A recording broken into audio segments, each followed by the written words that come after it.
নমস্কাৰ বিশেষ বাতৰিৰ সৈতে ষ্টুডিঅ'ৰ মজিয়াত মই লিপিকা মাহজোৰা পাল নামৰ বাবে সাজু দক্ষিণপাট সত্ৰৰ সত্ৰাধিকাৰ আৰু ভকত বৈষ্ণৱসকল নিউজ নাওৰ এক বিশেষ প্ৰতিবেদন পবিত্ৰ ভাদ মাহৰ পহিলা দিনটোৰ পৰাই আৰম্ভ হৈছে মাহজোৰা পাল নাম দক্ষিণপাট সত্ৰৰ পৰম্পৰাগত এই ধৰ্মীয় আচাৰ অনুষ্ঠানটি সত্ৰাধিকাৰ ননীগোপাল গোস্বামীৰ নেতৃত্বত আয়োজন কৰা হৈছে পবিত্ৰ ভাদ মাহৰ পাল নাম ভাগি নাম আত্মবোধৰ সোপান মানৱ জীৱনত যদি আধ্যাত্মিক জ্ঞান নহয় তেতিয়াহ'লে এজন মানৱ কেতিয়াও পূৰ্ণ মানৱ হ'ব নোৱাৰে সেইকাৰণে অসমৰ নৱবৈষ্ণৱ ধৰ্মৰ ধাৰক বাহক মহাপুৰুষ শ্ৰীমন্ত শংকৰদেৱ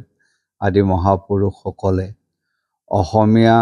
বৰ অসম গঢ়াৰ যি সপোন সেই সপোনত মূল ভেটি হিচাপে লৈছিল নামক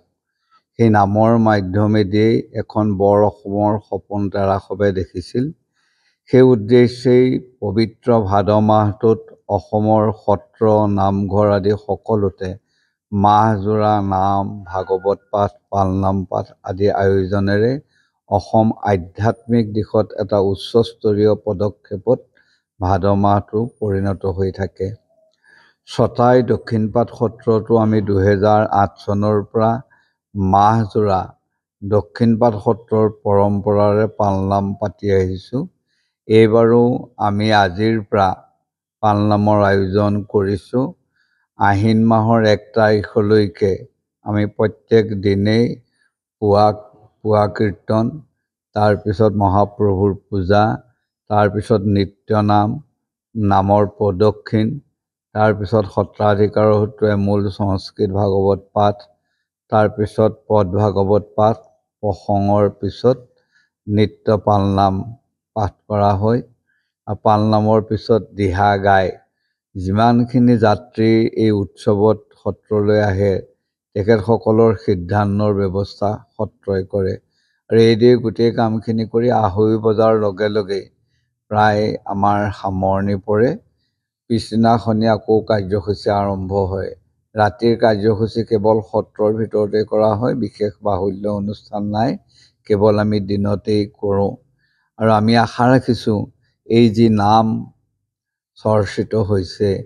ইয়াৰ দ্বাৰাই উশৃংখলিত যুৱ সমাজৰ মাজত যি ভাৱৰাশি সৃষ্টি হৈছে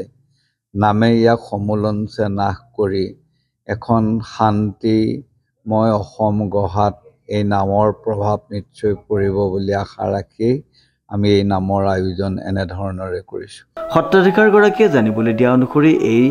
মাহজোৰা পালনাম প্ৰাচীন কালৰ পৰাই ভাদ মাহত পালে পালে অনুষ্ঠিত হৈ আহিছে দিনৰ ভাগত অনুষ্ঠিত এই ধৰ্মীয় কাৰ্যসূচী মূলতঃ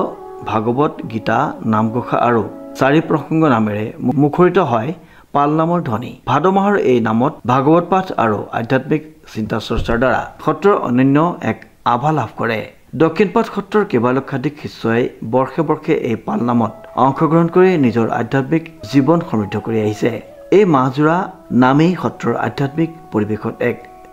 বিশেষ পবিত্ৰ আৰু শ্ৰদ্ধা জনাই আহিছে উল্লেখযোগ্য যে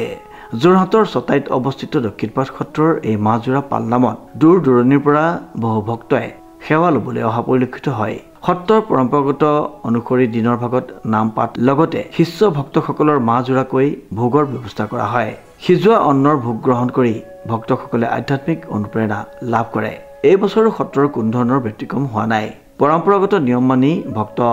বৈষ্ণৱসকলে ভক্তি নাম প্ৰসংগ আৰু ধৰ্মীয় কৰ্মত অংশগ্ৰহণ কৰি দক্ষিণপাট সত্ৰক উজ্জ্বল কৰি তুলিছে সত্ৰাধিকাৰ ননীগোপাল গোস্বামীয়ে উল্লেখ কৰিছে যে অসমৰ বিভিন্ন প্ৰান্তত জড়িত থকা শিষ্যসকলক এই মাহজোৰা পালনামত যোগদান কৰিবলৈ নিমন্ত্ৰণ জনোৱা হৈছে লগতে তেওঁ সকলো শিষ্যক আশীৰ্বাদ দি আধ্যাত্মিক শক্তি সঞ্চয় আহ্বান জনাইছে সত্ৰখনৰ ভক্ত বৈষ্ণৱৰ বাবে এই মাহজোৰা পালনাম কেৱল ধৰ্মীয় আচাৰ নহয় ই হৈছে আধ্যাত্মিক এক মিলনৰ মঞ্চ ভক্তি নামৰ জৰিয়তে সত্ৰখনৰ ঐতিহ্য আগলৈ ধৰি নিয়া হৈছে ডিজিপ বৰাৰ ৰিপৰ্ট নিউজ নাও